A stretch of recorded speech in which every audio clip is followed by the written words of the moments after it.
महाराष्ट्र की भक्त थी, उनका नाम है कानोपात्रा। क्या नाम है? पंढरीनाथ जी की भक्त हुई कानोपात्रा। जिसको ठाकुर जी को प्राप्त करना होता है वो कैसे भी कर लेता, और जिसको नहीं करना होता सब व्यवस्थाएं मिलने के बाद भी नहीं करता। कानोपात्रा एक वैश्या की पुत्री थी। इनकी माताजी का नाम श्यामा,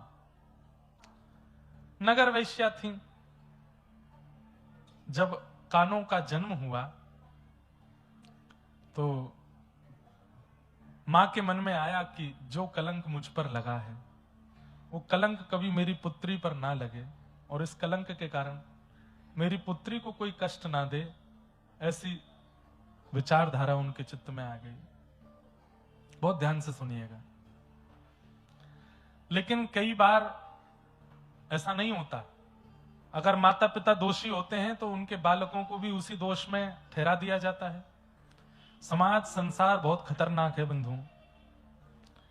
इन लोगों को चाय के साथ चर्चा करना बहुत अच्छा लगता है, और उस चर्चा का विषय कई बार आप भी बन जाते हैं। आपकी जरा सी भूल एक बार करके देख लो, आप सब लोग भी। कैसे करो? कुछ ऐसा करके देखो, भले नाटक के रूप में करो, जिसपे घर वाले थोड़े से चर्चा का विषय बना ले। और इसमें सबसे बढ़िया है कि जो आप काम धंधा करते हो 10-15 दिन के लिए उसको बंद कर दो, कमाई का जरिया रोक दो।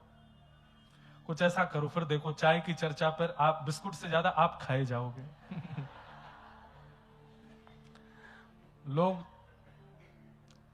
गाड़ी में सफर पर चर्चा का विषय आप बन जाओगे। लोगों के रास्ते 200-200 किलोमीटर कब पार हो जाएंगे पता ही नहीं चलेगा। आपको बहुत याद करेंगे लोग, हिचकियां आएंगी आपको। तो कानोपात्रा का जन्म हुआ।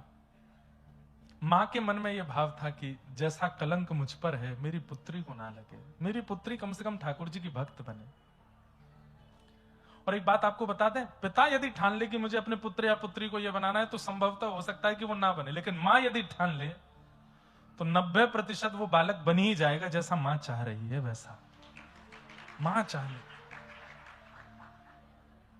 तो अधिकतर हमारे समाज में एक भ्रांति आ गई है कि पुत्र के लिए तो माताओं की इच्छा रहती है धनवान बने, इंजीनियर बने, डॉक्टर बने, और क्या कहते हैं खूब धन कमावे, नाम कमावे, यश कमावे। पुत्री के लिए आ जाता है सुशील बने, सौभाग्यवती बने, भक्त बने। इसीलिए माताएं ही ज्यादा भक्त होती हैं।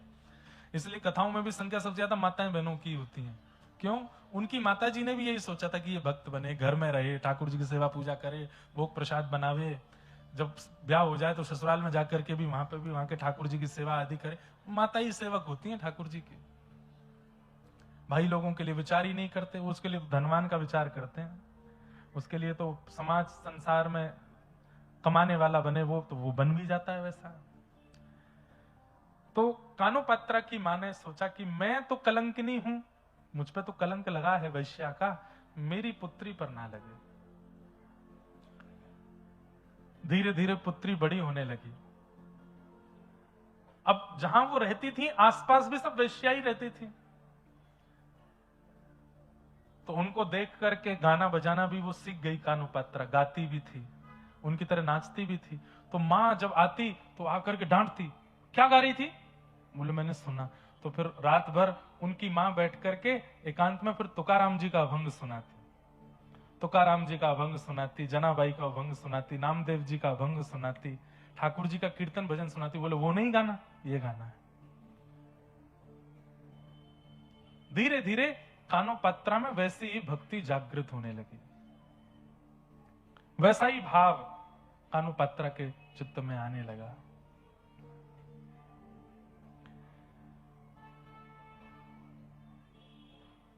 मंदिर जाने की इच्छा करती तो कानोपात्रा की मां कहती कि हम इतने पवित्र कुल की नहीं है, इतने पवित्र खानदान की नहीं है कि हम मंदिर जा सकें। लेकिन इसको कैसे समझाऊं ये बात? मंदिर जाएंगे तो कोई रोकेगा टोकेगा, हमें नहीं जाने देगा। रात्रि में जब मां कहीं जाती तो पूछती, मां आप मुझे रात में अकेला छोड़ के चली जाती हो, मुझे भी लेके चला करो साथ में। तो मां झूठ बोलती कि हमारे नगर में भूत प्रेत बहुत है, मैं उनको भगाने जाती हूं। इन बातों से वो रुक जाती। लेकिन कब तक छुपाए छुपे बातें। धीरे धीरे कानोपात्रा जब बड़ी हो गई तो उसका भी रूप इतना सुंदर, उनका भी आकर्षण इतना ज्यादा हो गया कि लोग बागों की कुदृष्टि उन पर आने लगी। अब नगर में चर्चे होने लगे, कानोपात्रा बहुत सुंदर है और उससे मिलना है, उसके साथ रहना है, उससे बात करनी है, ऐसी सब चर्चाएं जब मां सुनती तो उसको इतनी घबराहट होती कि मेरी बच्ची इन सब चीजों से दूर रहे। लेकिन लोगों की दृष्टि तक तो ठीक थी बात। एक दिन राजा की दृष्टि पड़ गई, और जब राजा कुछ ठान ले तो फिर प्रजा तो कुछ कर नहीं सकती। मां ने सदा समझाया कि तू केवल विठोबा की है, तू केवल विठ्ठल की है, और कोई तेरा नहीं हो सकता। बहुत छोटा सा चरित्र है कानोपात्रा जी का, और एक ऐसी भक्त हैं जिन्होंने बहुत कम समय में ठाकुर जी को प्राप्त कर लिया।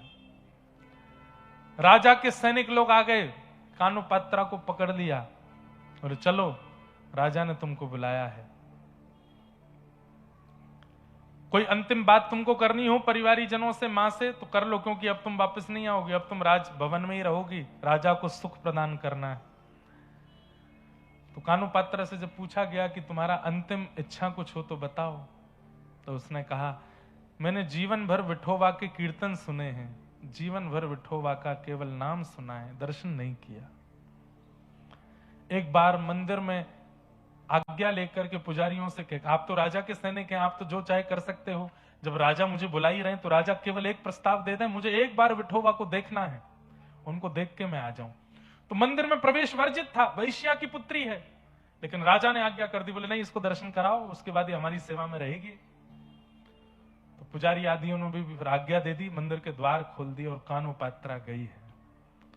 पहली बार विठोबा के सामने कमर पर हाथ धरे ठाकुर जी को आज तक केवल सुना है, लेकिन आज जैसे ही देखा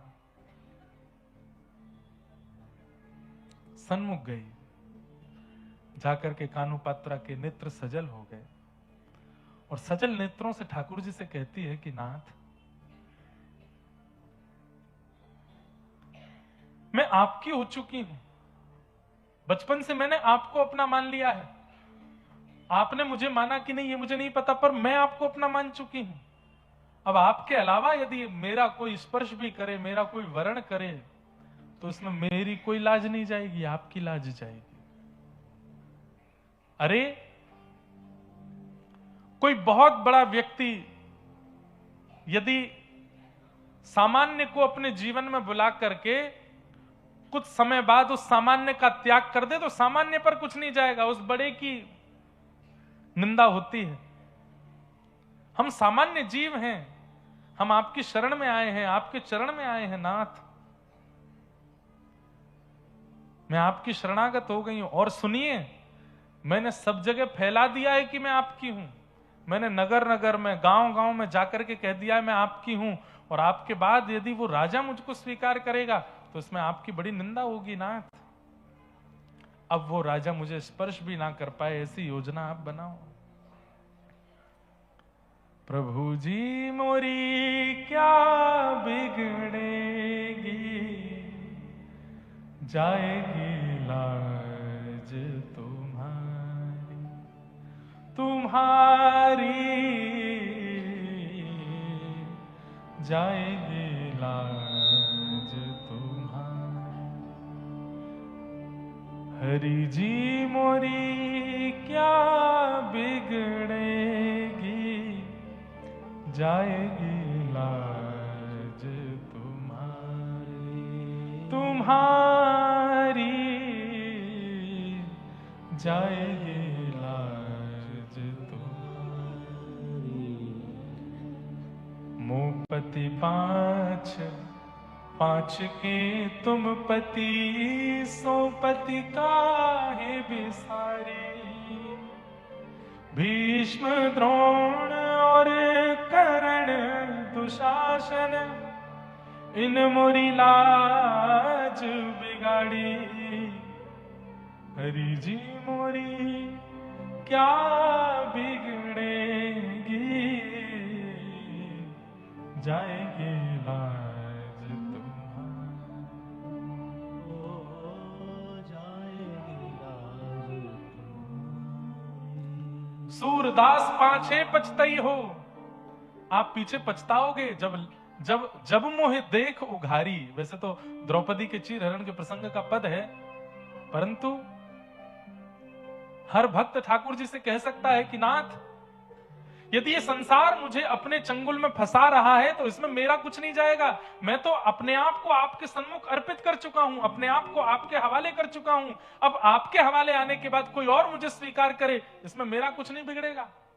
आप कमजोर हैं, ये पता चलेगा दुनिया को कि आपकी शरणागति प्राप्त करने के बाद भी किसी और के प्रति मेरा मन जा रहा है, कोई और मुझे खींच रहा है।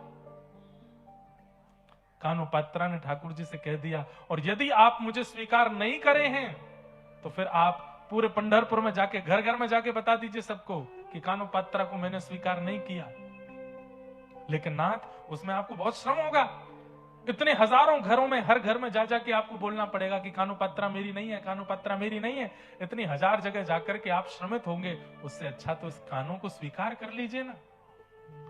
ये सामने खड़ी है, द्वार पर खड़ी है आपके, हाथों में हथकड़ियां, पैरों में बेड़ियां, सैनिक तलवार लेकर के खड़े हैं। कानोपात्रा हाथ जोड़ करके ठाकुर जी से कह रही है कि नाथ, मैं आपको मान चुकी हूं अपना, अब आप भी मुझे मान लो। एक क्षण के लिए एक दिव्य तेज प्रकट हुआ, सबके नेत्र बंद हो गए, सब अपनी आंखें छुपाने लगे, और एक क्षण बाद जैसे ही वो तेज विश्राम हुआ, हथकड़ियां रह गई, बेड़ियां रह गई, कानोपात्रा अंतर ध्यान हो गई, विठोबा ने अपने भीतर उसको समाविष्ट कर लिया, अंतर ध्यान हो गई, तन पड़ा रह गया वहीं पर और विलीन हो गई ठाकुर जी में।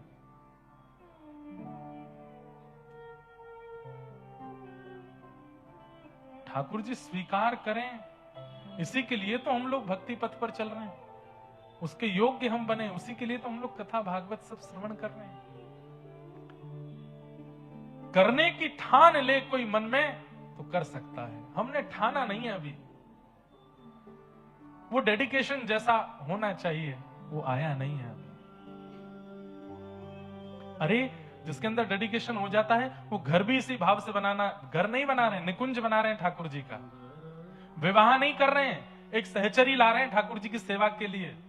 ये संतान उत्पत्ति नहीं हो रही है तो ठाकुर जी की सेवा अधिकारी आ रहे हैं घर में, खाना नहीं बन रहा है, भोग बन रहा है ठाकुर जी के लिए। सजावट घर की नहीं हो रही है, ठाकुर जी के निकुंज की हो रही है। हम कौन हैं? घर के मालिक नहीं है, घर के मालिक ठाकुर जी, हम तो उनके दास हैं, सेवक। हर परिस्थिति, गाड़ी नहीं खरीद रहे हैं, रथ लेकर के आ रहे हैं ठाकुर जी के लिए, कभी कहीं जाना पड़े ठाकुर जी बैठ के जा सके।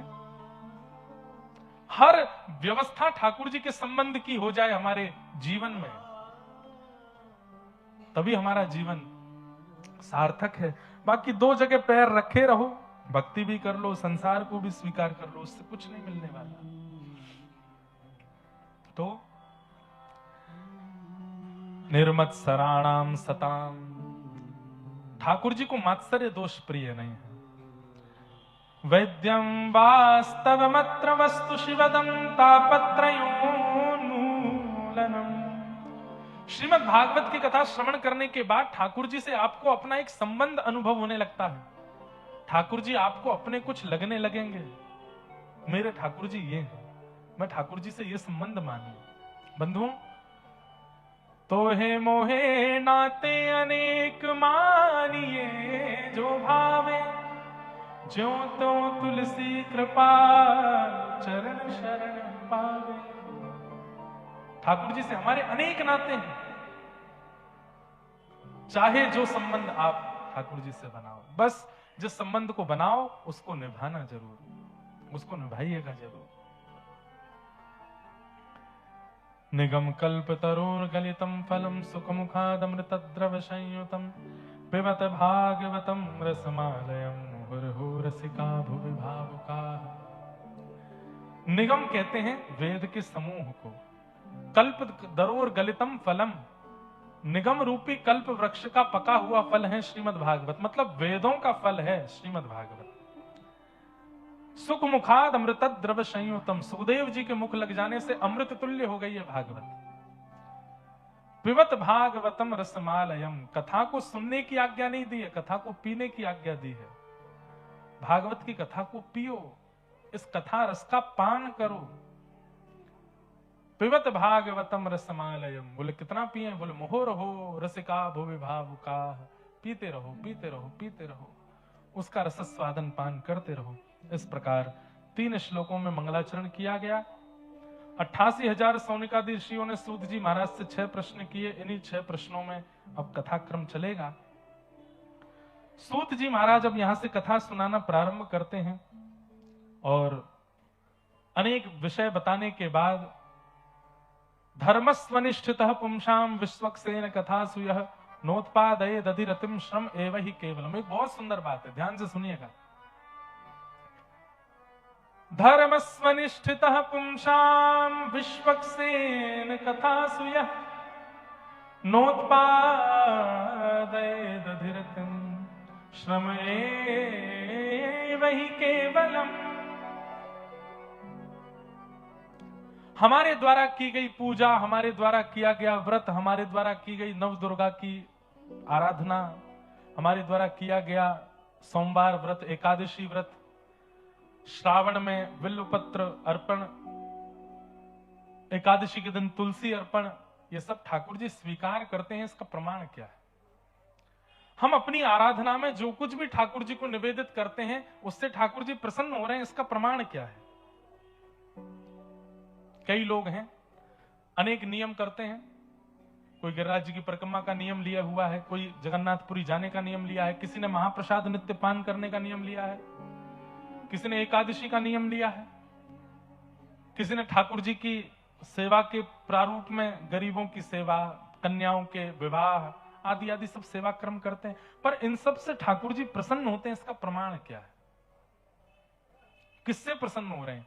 अब ये बात आप लोग ये नहीं सोचना कि महाराज जी बना के बोल रहे हैं, बना के नहीं, लिखा है इसलिए बोल रहे हैं। क्या ठाकुर जी की प्रसन्नता का प्रमाण क्या है? आपकी सेवा से ठाकुर जी प्रसन्न है। तब कहते हैं कहीं सत्संग चल रहा हो, कहीं कथा चल रही हो, कहीं कोई वैष्णव जन बैठकर के कीर्तन कथा का गान कर रहे हो और आप एक क्षण के लिए रुके और वहां बैठकर के उस कथा कीर्तन को सुनने लगे और सुनते सुनते सुनते सुनते कब पूरा समय निकल गया आपको पता ही नहीं चला। इतनी इच्छा और इतनी रुचि भरी उस कीर्तन कथा में कि कब समय निकला पता ही नहीं चला। आपको अपने शरीर का भी भान नहीं हुआ, दर्द का भी भान नहीं हुआ, भूख प्यास भी नहीं लगी, बस कथा में रम गए। समझ जाओ ये प्रमाण है कि आपकी सेवा से ठाकुर जी प्रसन्न है। यही प्रमाण।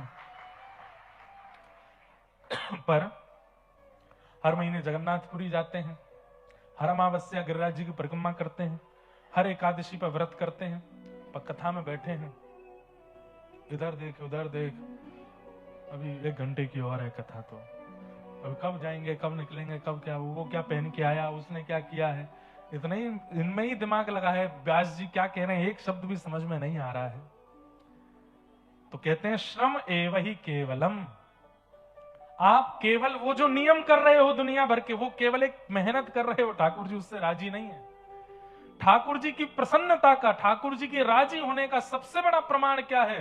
कि ठाकुर जी की कथा कीर्तन में रुचि बढ़ जाए। ऐसी रुचि बढ़े कि बस मन लग गया कि अब कहीं और। मेरो मन वृंदावन में अटक्यो, मेरो मन हरि चरणन में अटक्यो। ये अटकना, लगना जरूरी नहीं है, अटकना जरूरी है। लगते तो बहुत लोग हैं, कई लोग लगते हैं। अब एक का मन किया जगन्नाथपुरी जाने का तो 5 दोस्त और बोले हम भी चलेंगे, लगे तो वो 5 भी साथ में, पर जगन्नाथपुरी जाके अटकता एक ही है। अटकना जरूरी है। कथा में आए तो हजारों की संख्या है, जहां तक दृष्टि जा रही है लोग ही लोग बैठे हैं पीछे तक, लेकिन इतनी भीड़ में लगे तो बहुत हैं, पर अटका कौन? मीराबाई अटक गई थी, कुम्मन दास अटक गए थे, कृष्णदास अटक गए थे, जयदेव महाप्रभु अटक गए थे। हम अटके नहीं हैं, हम लगे हैं। और जो अटकेगा उसकी स्थिति क्या हो जाएगी? बन के जोगन डोलत ब्रज में, पीवत यमुना जल को, मेरो मैं वृंदावन में अटक्यो, मेरो मन हरि चरण में। अब इसका भी अर्थ लोग ये निकाल लेंगे कि बन के जोगन, बताओ तुम लोग अच्छे खासे घर में रहने वाले लोगों को कह रहे हो जोगन बन जाओ वृंदावन जाके, मैं बैरागन होंगी गा गा करके लोगों को कह रहे हो वैराग्य धारण करो। नहीं, तन से जोगन नहीं बनना, तन से बैरागन नहीं बनना, मन से बनना है। तन से जोगन नहीं बनना। तन से तो खूब कलकत्ता में रहो, खूब चटकदार कपड़े पहनो, 9-9 लाख के हार पहन के घूमो, हाथों में खूब सोने के कड़ूला कंगन पहन के घूमो, पर उनका असर मन पे मत होने दो।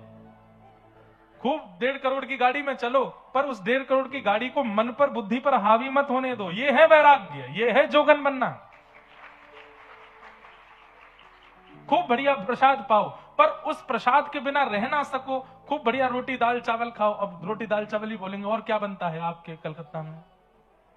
है यहाँ तो रसगुल्ला ही है, रसगुल्ला है, और कुछ चाट वाट बनती है? ओहो, पुचका, पानी पूरी। हमारे यहाँ जिसको पानी पूरी बोलते हैं, अटके नहीं हो भैया, अभी भी लगे हो। अटके होते तो याद ही नहीं आता पुचका। अब देखना, इतने हजारों में से 2-4 तो कथा सुनते ही सीधे पुचका खाने जाएंगे। आ गए मुंह में चटपटो पानी।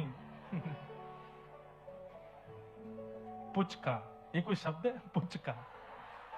हमारे यहां बोलते हैं पानी पूरी, कहीं बोलते हैं पानी के बतासे, कहीं बोलते हैं क्या है?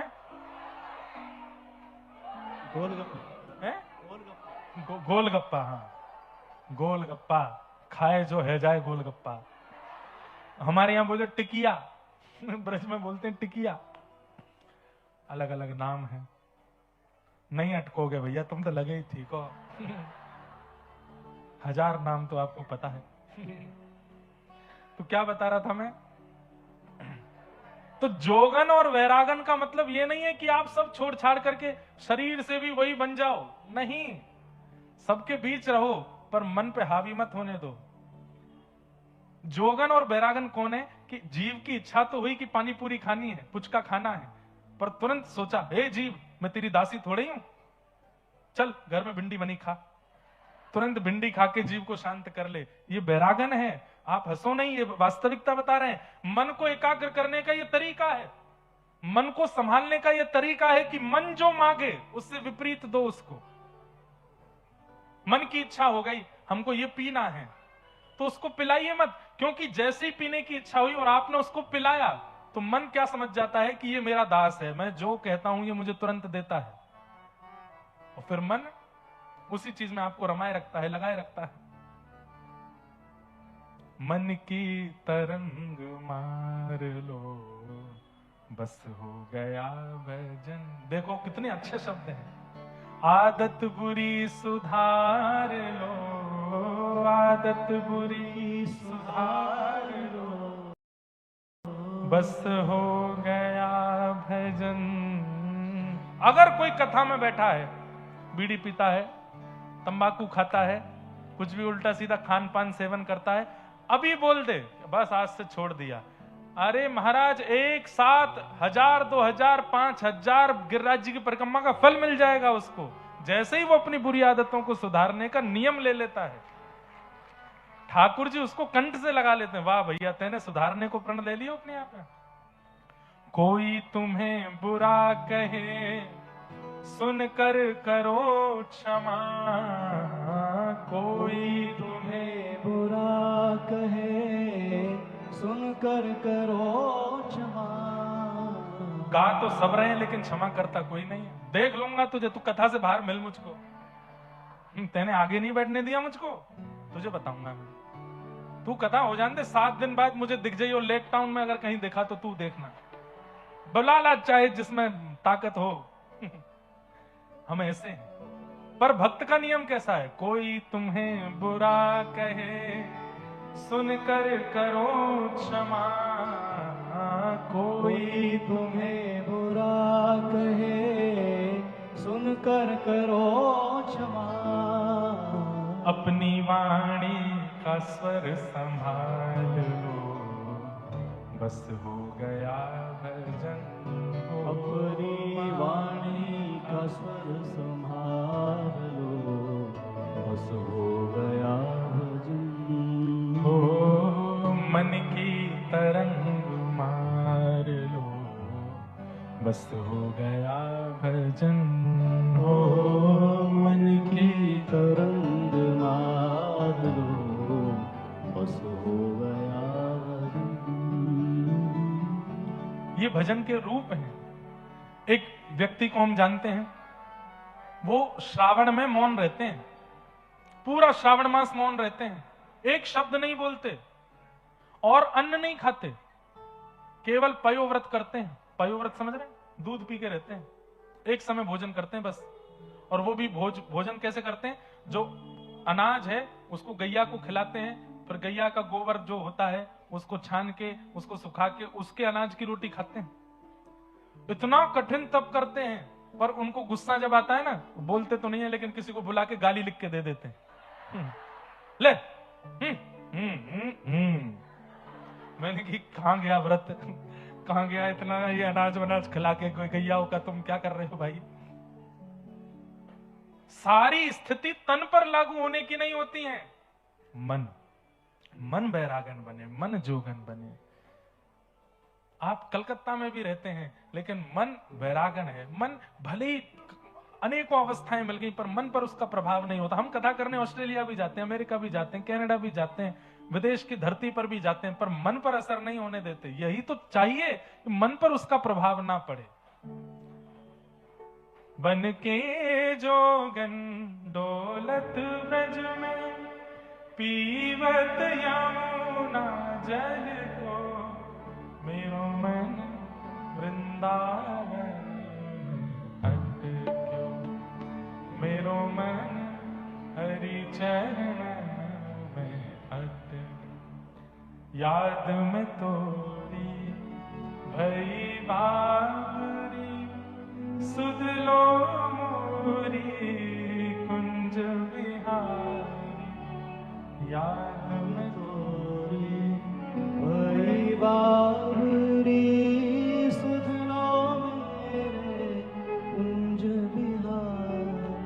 अब आओ मेरे प्राण प्यारे, अब आओ मेरे प्राण प्यारे, अपनाओ या जन को, मेरो मन वृंदावन में अटक्यो, मेरो मन हरि चरण में। तो लगना नहीं है, लगा हुआ व्यक्ति तो छूट भी सकता है, पर अटका हुआ व्यक्ति वो तो फंस ही जाएगा, फिर निकलेगा नहीं वहां से।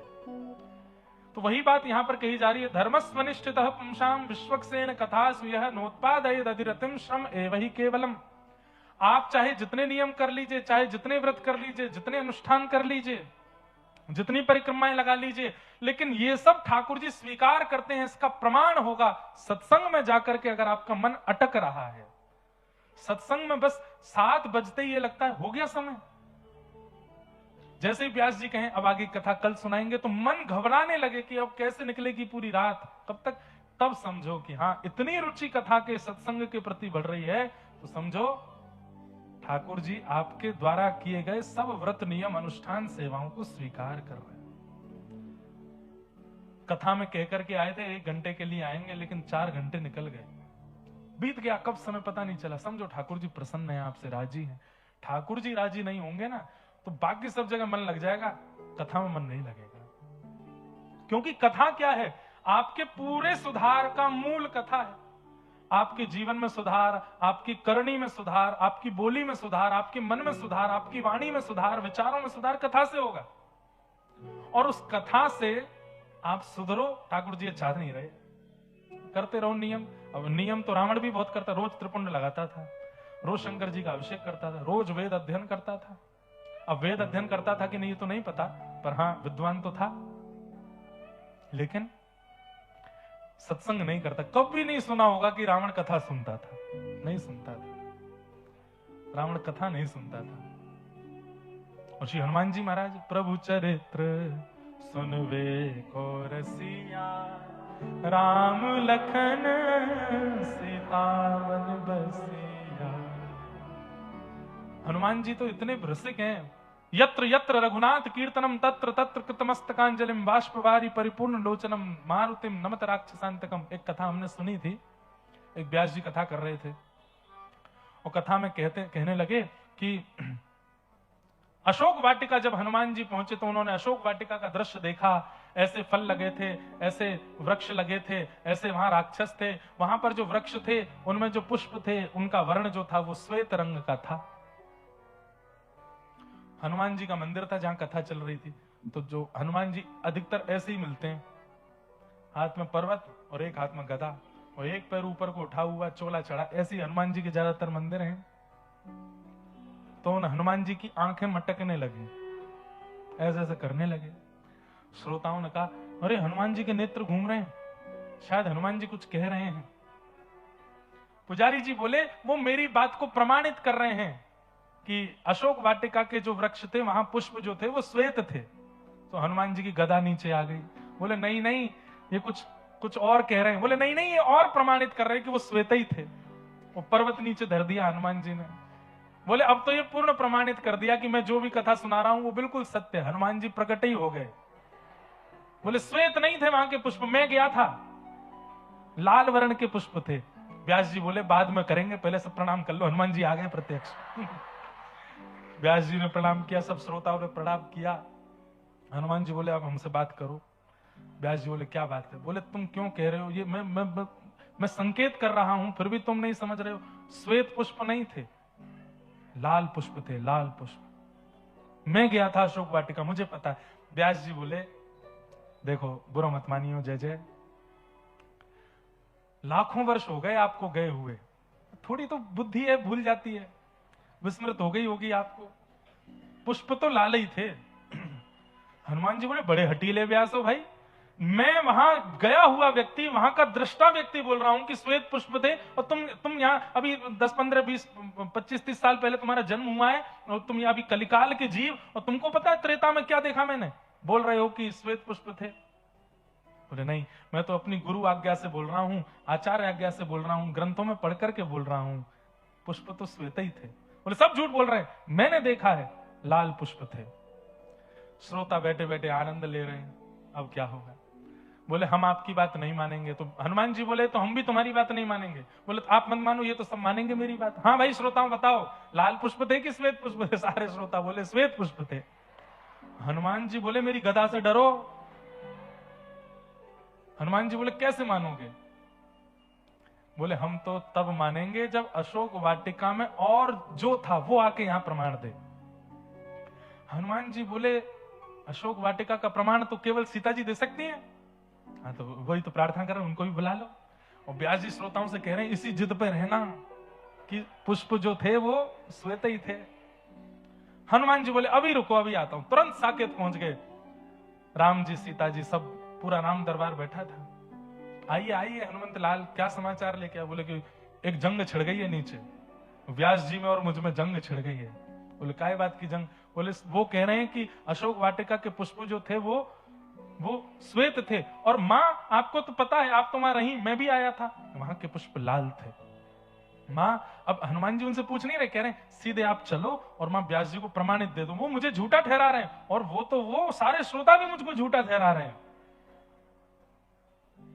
सीता जी बोली अब हम सौभाग्यवती नारी हैं, अकेली तो नहीं जाएंगे, अकेली थोड़ी जाती हैं कहीं भी, राम जी से पहले आज्ञा ले लो, राम जी जाएंगे तो हम जाएंगे। हनुमान जी गए, राम जी के चरण पकड़ लिए, दबाने लगे। बोले क्या बात है? बोले थोड़ी देर के लिए हमको अपॉइंटमेंट दे दो एक, आप थोड़ी देर के लिए पृथ्वी पर चलो। बोले क्यों? पूरा बात बताया ऐसे। अरे तुम कथा में तुम्हारा विवाद हो गया, उसके लिए तुम हमको लेके जाओगे?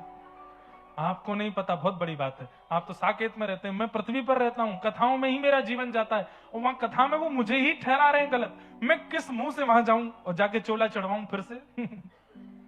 आप चलो।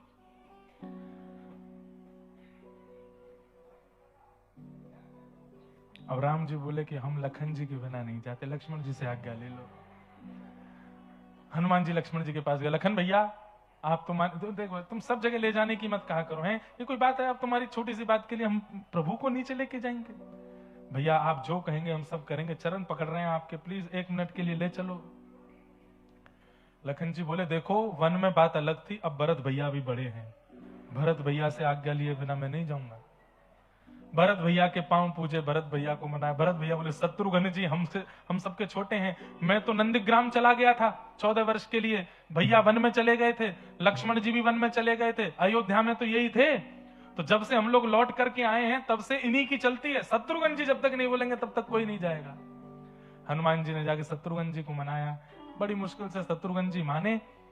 लेके आना था सीता जी को, पर कथा में श्रोता और वक्ता प्रतीक्षा कर रहे हैं। देखते ही देखते शत्रुघ्न जी, भरत जी, लक्ष्मण जी, राम जी, सिया जी, संपूर्ण अयोध्यावासी वहीं प्रकट हो गए। व्यास जी ने सब श्रोताओं को इशारा किया, बोले देखो कथा का फल मिला, ठाकुर जी प्रकट हुए, दर्शन करो, प्रणाम करो। सब आरती उतारी गई, महाआरती हुई महाराज, लाखों की तादाद में लोगों ने राम जी के दर्शन किए। कोई कुछ पवाने लगा, कोई अपने घर से मठरी बना के लाया, लड्डू बना के लाया, पेड़ा बना के लाया। हनुमान जी बोले ये सब क्या कर रहे हो, जिसके लिए आए हैं वो करो। अरे ठाकुर जी इसलिए नहीं आए, ठाकुर जी प्रमाण देने आए हैं। व्यास जी बोले पहले हमको अपने काम करने तो बाद ठाकुर जी बार बार थोड़ी आएंगे, बड़ी मुश्किल से मिले, चरण वरण धो धा के चरणामृत पी लिया, सब बिल्कुल आनंदित हो गए। व्यास जी दोबारा से व्यासपीठ पे बैठे, श्रोता सब अपने स्थान पे बैठे। हनुमान जी बोले अब प्रमाणित करो। तो व्यास जी ने कहा सिया जी हम ये निवेदन कर रहे थे कि पुष्प वाटिका के जो अशोक वाटिका के जो पुष्प थे वो श्वेत वर्ण के थे लंका में, पर हनुमान जी लड़ रहे हैं कि वो रक्त वर्ण के थे। अब आप प्रमाणित कर दीजिए वहां के पुष्प कैसे थे। हनुमान जी हंसने लगे, मेरे पक्ष में जाएगी बात तो। सीता जी ने तुरंत कहा लंका की अशोक वाटिका के पुष्प श्वेत ही थे। और जैसे ही कहा श्वेत थे, हनुमान जी के तो नेत्रों में आंसू आ गए, बोले सब मिल गए हो, सब आपस में मिलकर के मेरे पीछे, मुझे वो रक्त वर्ण के दिखे। तब सिया जी ने सिर पर हाथ फेरते हुए कहा पुष्प तो श्वेत ही थे, पर हनुमंत लाल आपने जब वहां आकर के मुझे देखा और अपनी मां को इतनी पीड़ा में और इस प्रकार राक्षसों के घेरे में देखा, तो आपको इतना क्रोध चढ़ा कि आपका संपूर्ण अंग तो लाल हो ही गया, नेत्र भी लाल हो गए। इसलिए आपको हर श्वेत वस्तु में लाल लाल का अनुभव होने लगा। इसलिए गलत आप भी नहीं हो, आपको लाल पुष्प इसलिए दिखे क्योंकि आप बहुत क्रोध में थे, पर वास्तविकता पुष्प तो श्वेत ही थे। हनुमान जी ने व्यासपीठ को प्रणाम किया और सब संपूर्ण राम दरबार को प्रणाम करके कहा, बोले आज एक बात सिद्ध हो गई जिसके लिए मैंने साकेत छोड़ दिया। हनुमान जी साकेत नहीं गए, चारों युग प्रताप तुम्हारा, त्रेता में राम प्रभु श्री राम लीला करके चले गए, लेकिन आज भी हनुमान जी पृथ्वी पर ही हैं। क्यों? केवल कथा सुनने के लिए। हनुमान जी बोले मैं एक बात तो मान गया, व्यासपीठ पर चाहे जो बैठे, लेकिन वो अपने 4 घंटे के प्रवचन में जो कुछ भी बोलेगा, एक बात तो ऐसी बोलेगा जिससे भगवत प्राप्ति हो जाए। ये बात मैं प्रमाणित मान चुका हूं आज कि व्यासपीठ पर बैठने वाले व्यक्ति के मुख से, भले ही वो प्रपंचों के लिए बैठा हो, आजकल क्योंकि मिलावट व्यासपीठ में भी हो गई है, भले ही वो धन अर्जन करने के लिए बैठा हो, लेकिन उसके मुख से एक बात तो ऐसी व्यासपीठ से निकलेगी ही कि वो किसी का जीवन ठाकुर जी के सन्निधि में ले जाने लायक कर दे। व्यासपीठ के प्रति नतमस्तक हो गए। तो कथा में रुचि बनना, कथा के प्रति प्रेम बढ़ना, इस बात का प्रमाण है कि ठाकुर जी आपसे प्रसन्न हैं, ठाकुर जी आपसे राजी हैं। तभी कथा के प्रति प्रीति बढ़ सकती, नहीं तो कथा के प्रति रुचि नहीं बढ़ सकती। धर्मस्वनिष्ठितः पुंसां विश्वक्सेन कथासुय नोत्पादयेदधिरतिं श्रमयेवहि केवलम्। तत्पश्चात सूत जी महाराज ने भगवान के अवतारों का वर्णन किया और अवतारों के वर्णन के बाद श्रीमद् भागवत की रचना क्यों हुई यह विषय बताया। बिल्कुल सावधानी से सब लोग सुनो। इदं भागवतं नाम पुराणं ब्रह्म संहितं उत्तम श्लोक चरितं चकार भगवान ऋषि। ये भागवत नाम का एक पुराण है। श्रीमद् भागवत जी का थोड़ा परिचय सुन लीजिए। महाभारत की कथा आती है भागवत में, वहां तक हम लोग आज का प्रसंग सुने और फिर कल महाभारत के प्रसंग से प्रारंभ करेंगे। इदम भागवतम नाम, ये भागवत नाम का ग्रंथ है। अब थोड़ा भागवत जी का परिचय जान लीजिए। भागवत 4 शब्द हैं। हमारे पूज्य नाना जी पंडित श्री कृष्णलाल शास्त्री जी कलकत्ता बहुत आते थे। कई लोगों ने उनके दर्शन भी किए होंगे। वो भागवत जी का बड़ा सरल अर्थ करते थे। क्या? भागवत भक्ति, ज्ञान, वैराग्य और त्याग, ये चार भाव मिश्रित होकर के जहां परोसे जाते हों उसको भागवत कहते हैं। भक्ति, ज्ञान, वैराग्य और त्याग, भागवत। 7 दिन तक नियमित रूप से कथा सुनने वाले के चित्त में या तो भक्ति प्रकट हो, और भक्ति प्रकट ना हो तो ज्ञान प्रकट हो, ज्ञान प्रकट ना हो सके तो कम से कम वैराग्य प्रकट हो, और वैराग्य भी प्रकट ना हो सके तो कम से कम त्याग तो जीवन में आवे। सब लोग बिल्कुल सावधानी से बैठो, भाव से सुनो। बंधुओं, भक्ति प्रकट हो ये ठाकुर जी की इच्छा पर निर्भर करता है। ये बात लिख लीजिएगा, आपके चाहने से आप भक्त नहीं बन सकते। अगर आप ठाकुर जी के लिए कभी रो जाते हैं, ठाकुर जी के लिए चित्त में प्रेम है, तो ये बात प्रमाणित है, प्रमाणित है, प्रमाणित है, 3 बार कह रहा हूं मैं, ये बात प्रमाणित है कि आपकी इच्छा से आप प्रेमी भक्त नहीं बने हो, ठाकुर जी की इच्छा से बने हो। भक्ति जीवन में आ जाए बहुत बड़ा सौभाग्य है, क्योंकि ठाकुर जी की इच्छा से भक्त बनता है। भक्ति, ज्ञान जीवन में आ जाए तो ये गुरु की कृपा से होता है, गुरु इच्छा से होता है। गुरु यदि चाह लें तो अपने शिष्य को त्यागी बना देते हैं, ज्ञानी बना देते हैं। तो ठाकुर जी अगर चाह लें तो आपके अंदर भक्ति आ जाएगी, गुरु यदि चाह लें तो आपके अंदर ज्ञान आ जाएगा। तीसरा शब्द आता है व, यानी कि वैराग्य। संसार यदि चाह ले तो आपको वैरागी बना देगा, ऐसी वास्तविकता चखाएगा कि आपको वैराग्य आ ही जाएगा। सब अपना रूप दिखाने लग जाएं, पत्नी अपना रूप दिखा दे, बच्चे अपना रूप दिखा दें, फूफा जी, बुआ जी, चाचा चाची, पड़ोसी, सारे आपके प्रेमी मित्रजन अपना अपना रूप दिखा दें, वास्तविक रूप दिखा दें, तो वैराग्य आ जाएगा। संसार यदि चाह ले तो आपको वैराग्य दिला देगा, और आप यदि चाह लो तो आप त्यागी बन सकते हो। ये 4 बातें हमने बताई। भागवत, ठाकुर जी चाहेंगे तो भक्ति आएगी, गुरु यदि चाहेंगे तो ज्ञान आएगा, संसार यदि चाह ले तो वैराग्य दिखा देगा, और आप यदि चाहोगे तो त्याग आ सकता है। कैसा त्याग? हरि विमुख वस्तुओं का त्याग। आज कम से कम एक नियम तो आप धारण कर लीजिए कि जो हरि के नहीं है वो हमारे नहीं है। चाहे वो वस्तु हो, चाहे वो व्यक्ति हो, चाहे वो वस्त्र हो, चाहे वो स्थान हो, चाहे वो भोजन हो, चाहे वो पीने का पेय पदार्थ हो, चाहे वो देखने की वस्तु हो, चाहे वो सुनने की वस्तु हो, जो हरि संबंधी नहीं है उससे हमारा कोई संबंध नहीं। जो हरि संबंधी नहीं, जो राष्ट्र संबंधी नहीं, उससे हमारा कोई, उसका हम त्याग कर देंगे। ये आपके चाहने से हो सकता है। सूरदास जी का एक बड़ा प्रसिद्ध पद है, तजोरे मन हरि विमुखन को संग, तजोरे मन हरि विमुखन को संग, जाके संग कुमति उपजत है, जाके संग कुमति उपजत है, पड़त भजन में भंग। हाँ, पड़त भजन में भंग, तजोरे मन हरि विमुखन को संग, तजोरे मन हरि विमुखन को संग। उस मित्र का त्याग कर दीजिए जो कथा सुनने से रोकता हो। उस परिवारी का त्याग कर दो जो महाप्रसाद जगन्नाथ जी का पाने से आपको रोकता हो। हमको बोलने में संकोच नहीं है, आपको सुनने में हो सकता है। वो पत्नी और पति भी योग्य नहीं है जो जगन्नाथ जी के दर्शन से रोकते हो। अच्छा, अब इसमें भी बात है, त्याग कैसे करें? त्याग का मतलब बहुत बड़ी बात है कि त्याग शरीर से हो वो श्रेष्ठ नहीं है, त्याग तो मन से होता है। कई बार आज भी आप लोग ऐसे ऐसे लोगों का संग कर रहे हो जिनको आप मन से त्याग चुके हो, लेकिन शरीर से आपको रहना पड़ता है साथ में।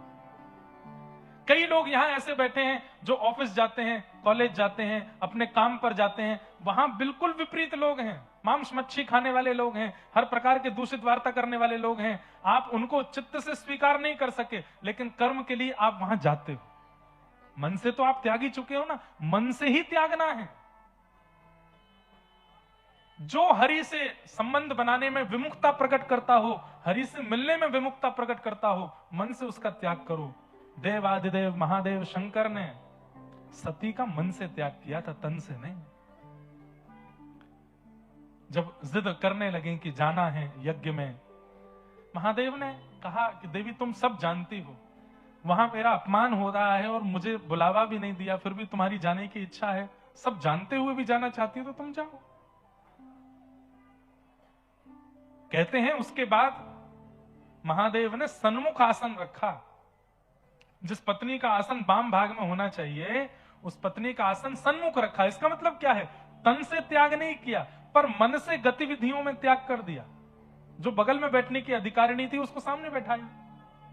इतने से ही सती समझ गई कि ये मेरा मन से त्याग कर चुके हैं। और भैया, तन से छोड़े हुए वस्तु का फिर भी चिंतन बना रहता है। कई लोग मन से वस्तु का त्याग कर देते हैं, पर चिंतन उसी का करते रहते हैं। लेकिन तन से त्यागी हुई वस्तु का चित्त में चिंतन चला रहता, पर मन से जो चला गया है, वो बगल में भी बैठा हो तो भी उसका स्मरण नहीं बनता। इसलिए मन से छोड़ना है। तो तजोरे, तन नहीं कहा, सूरदास जी कह रहे हैं तजोरे मन हरि विमुखन को संग। 2 फोन रखिए अपने पास में। एक फोन में केवल कार्य, जहां आपका कार्य भूमि है, कार्य क्षेत्र है, वहां के लोगों को नंबर दिया कीजिए। और एक फोन में उनको नंबर दो जो हरि से जोड़ने वाले और हरि से मिलवाने वाले, ऐसे मित्र हैं, ऐसे संबंधी, ऐसे रिश्तेदार, ऐसे नातेदार। या फिर अब 2 फोन नहीं रख सकते तो व्हाट्सएप पे 2 ग्रुप बना लो। एक ग्रुप में तो उनको रखो जो सारी संसारी बातें करते हैं, और उस ग्रुप को रखो म्यूट मोड पे, पता ही नहीं चलता मैसेज कब आता है। और एक ग्रुप बनाओ सब परिवार में भी, बुआ जी का बेटा है वो कथा सुनता है, उसको जोड़ो। हमारी पत्नी के परिवार में से कोई है, उसको जोड़ो। जो जो सत्संग भक्ति से प्रेमी हो उनको उसमें जोड़ो। उसको नोटिफाई मोड पर रखो कि रात में 2 बजे भी मैसेज करें तो हमको पता चले। उनसे संबंध रखो और उनका त्याग करो जो हरि विमुख करते। जाके संग कुमति उपजत है, जाके संग कुमति उपजत है, पड़त भजन में भंग। हाँ, पड़त भजन में। और एक कितनी अच्छी पंक्ति है, कहा होत पे पान कराए, कहा होत पे पान कराए। दूध को पय बोलते हैं। विष नहीं तजत भुजंग। हाँ, विष नहीं तजत। अरे हरि विमुख करने वाले कौन है? बोले सब भुजंग है। भुजंग मतलब सर्प है। इनको भी कितना भी प्रेम का दूध पिलाते रहो, ये विष ही उगलेंगे मुख से। तजोरे मन हरि विमुख को संग, तजोरे मन। और अंतिम पंक्ति तो और भी सुंदर है, क्या? सूरदास कारी कामर पे, सूरदास कारी कामर पे। हो चढ़े न दूजो रंग। हाँ, चढ़े न दूजो रंग। हमारे ब्रज में होली चल रही है, शुरू हो गई कल से। ठाकुर जी को रंग लगाते हैं गालों पे। बंधुओं, ये वसंत के बाद 40 दिन जो है ना, ये भक्तों के लिए क्यों है? भक्तों को अधिकार चरण छूने का है, गाल छूने का नहीं है। ठाकुर जी के गाल छूने का अधिकार हम लोगों को नहीं है, पर ये 40 दिन ठाकुर जी हमको अधिकार देते हैं कि चलो अब तुम मेरे गाल भी छू लो। तो हम ठाकुर जी के गाल छूते हैं, रंग लगाते हैं। लेकिन रंग लगने के बाद भी रंग की शोभा ठाकुर जी के गाल पे जाके बढ़ती है। ठाकुर जी की शोभा रंग से नहीं बढ़ती। रंग सुंदर लगने लगता है जब वो ठाकुर जी के अंग पर लग जाता है। ठाकुर जी की शोभा नहीं, क्योंकि वो कारे हैं। उनका रंग जिस पर चढ़ता फिर उस पर दूसरा रंग नहीं चढ़ता। सूरदास कारी कामर पे, सूरदास कारी कामर चढ़े न दूजो रंग हाँ चढ़े न दूजो रंग जोरे मन हरि विमुखन को संग जोरे मन हरि विमुख। तो भैया भक्ति ठाकुर जी की इच्छा से आएगी, ज्ञान गुरु की इच्छा से आएगा, वैराग्य संसार चाह ले तो आएगा, लेकिन त्याग आपके अधिकार में है। आप अभी इसी वक्त कथा की आरती होने से पहले भी त्याग कर सकते हैं उनका, उस वस्तु का, उस व्यक्ति का, उस व्यवहार का, उस स्थान का जो हरि मिलन में बाधा बनता हो। अभी विचार करो, ऐसी कौन सी क्रिया है जिसकी वजह से भजन में विक्षेप आता है, उस क्रिया का आज ही त्याग करो। ऐसा कौन सा व्यक्ति है जिसके सन्मुख आते ही विषाद आ जाते हैं चित्त में, ठाकुर जी की स्मृति नहीं होती, उसका त्याग करो। तजोरे मन हरि विमुखन को संग। तो भागवत के ये 4 अक्षर हैं जिसमें अधिकार आपका त्याग के ऊपर है। बाकियों की आप कामना कर सकते हो, ठाकुर जी चाहे, गुरु चाहे, संसार चाहे, तो ये तीनों भी आ जाएंगे। त्याग आपके अधिकार में। इदम भागवतम नाम पुराणम ब्रह्म संहितम, ये पुराण है और उत्तम श्लोक चरितम, इसमें अच्छे अच्छे चरित्र सुनाए गए हैं। किसके? भगवान के भक्तों के। भैया भक्त चरित्र सुनिए, भगवत चरित्र से ठाकुर जी का प्रभाव पता चलेगा, लेकिन भक्त चरित्र से ठाकुर जी का स्वभाव पता चलता है। और ठाकुर जी का स्वभाव जब पता चल, हम एक बात कथा में कहते हैं कि भगवान यदि रीझ गए तो वैकुंठ दे देंगे, लेकिन भक्त यदि रीझ गए तो भगवान को दे देंगे। तो भक्त रीझे, ठाकुर जी रीझ करके क्या देंगे? स्वर्ग दे देंगे, वैकुंठ दे देंगे, गोलोक धाम दे देंगे, साकेत धाम दे देंगे। लेकिन यदि भक्त रीझ गए तो भक्त रीझ करके तो ठाकुर जी को गोद में दे देंगे, ठाकुर जी को आपको अपना बनवा देंगे।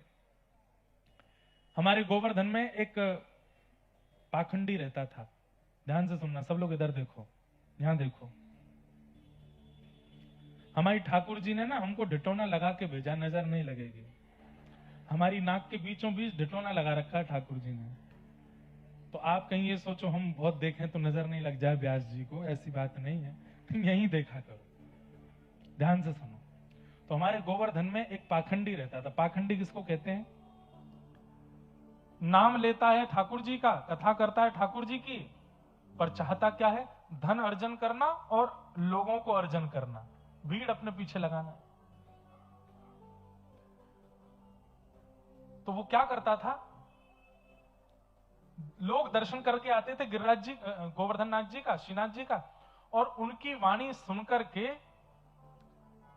आज ठाकुर जी ने क्या पहना है? बोले पीले वस्त्र पहने, मोतियों की माला पहनी। खुद दर्शन नहीं करता था, दूसरों से सुन लेता था, और सुनने के बाद एक वृक्ष के नीचे बढ़िया आसन लगा करके फिर वहां बैठ के प्रवचन करता था। देखो मैं यहीं बैठ करके ठाकुर जी को देख लेता हूं, आज ठाकुर जी ने पीत वर्ण के वस्त्र पहने हैं, ऐसी माला पहनी है। और नहीं विश्वास होता तो देख के आ जाओ। 2-4 लोग देख के आते, आके कहते अरे बाबा सही बोल रहे हैं, बिल्कुल यही वस्त्र हैं। और फिर वो बना बना करके चिकनी चुपड़ी बातें करता। पीले वस्त्र पता है क्यों पहने ठाकुर जी ने? बोले क्यों पहने? बोले कल रात्रि मैंने अपने घर के ठाकुर जी को पीले पुष्प अर्पित किए, तो ठाकुर जी ने आज पीले वस्त्र पहन लिए। मैंने ठाकुर जी को खीर निवेदित किया, तो आज ठाकुर जी ने भी प्रसाद में खीर बनवाई है। मतलब वो ऐसी बातें करता था, सुनने वाले उससे रीझ जाते थे। लोग बाग धन धान चढ़ा करके जाते। एक दिन उसका वो कर रहा था अपना काम, बोल रहा था, लोग बाग सुन रहे, तो वहीं से सूरदास जी जा रहे थे। सूरदास जी को दिखाई तो देता नहीं था, पर वे सूरदास हैं। सूरदास जी तुम 2 सेकंड के लिए रुक गए। उन्होंने जैसे ही सुना, सुनते ही वो समझ गए कि इसकी वाणी में असत्यता का बोध हो रहा है। ये केवल लोक रंजन के लिए, मनोरंजन के लिए बड़ी बड़ी बातें कर रहा है, स्वयं दर्शन करके नहीं आता है। सूरदास जी जब उसका सत्संग पूरा हुआ तो सूरदास जी उसके पास गए और जाकर के बोले आज आपने क्या सुंदर, अरे अरे अरे सूरदास जी आए हैं, अरे आपका तो बड़ा नाम है, यश है, कीर्ति है, आप मेरा सत्संग सुनने आए, मेरा सौभाग्य।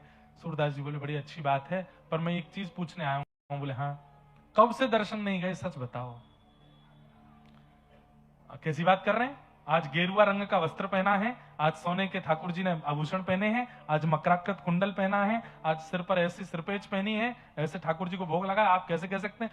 बोले मैं वही कह रहा हूं, मेरे पास नेत्र नहीं है और कोई ये सुन भी नहीं रहा, मैं बस तुमसे पूछ रहा हूं, सही सही बताना, तब से नहीं गए दर्शन?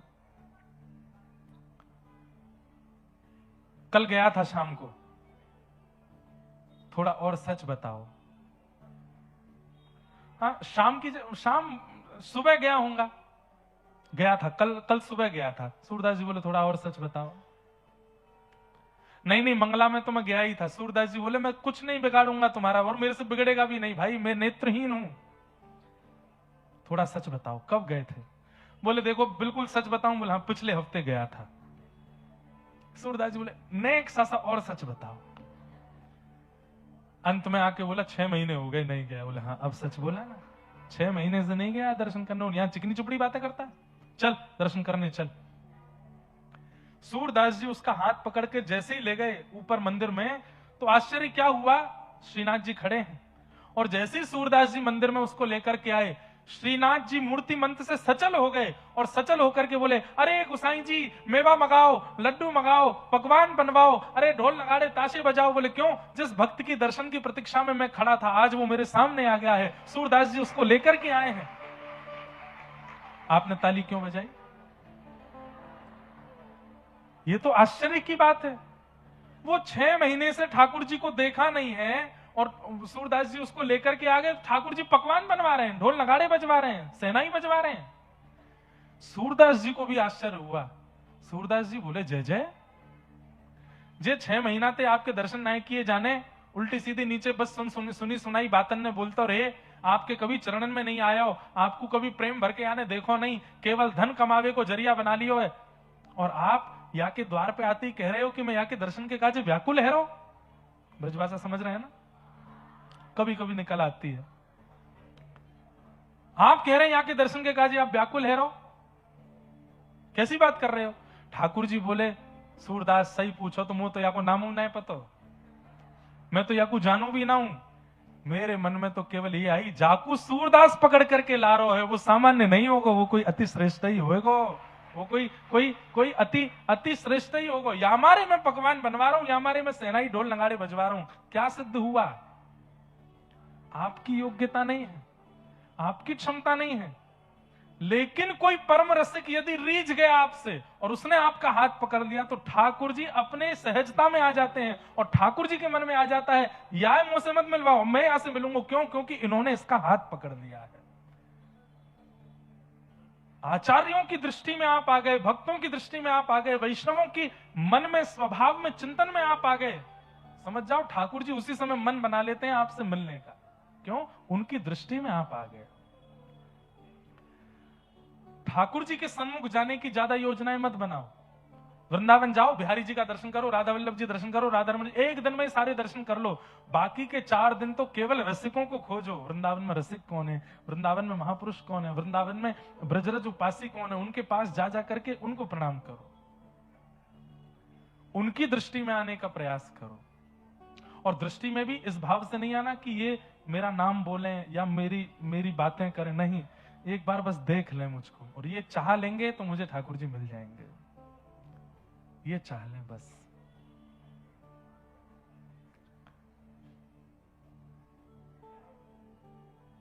उत्तम श्लोक चरितम, भागवत में किनके चरित्र हैं? भक्तों के चरित्र हैं।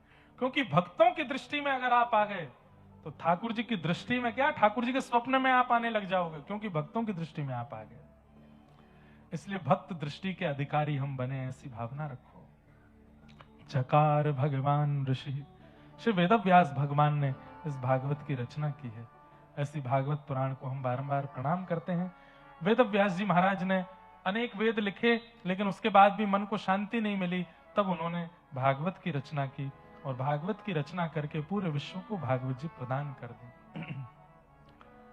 क्यों की भागवत की रचना? क्योंकि श्री नारद जी महाराज ने आकर के समझाया है, भवतानुदित प्रायं यशो भगवतो मलम ये नैवासो न तुष्येत मन्ये तद्दर्शनम खिलम।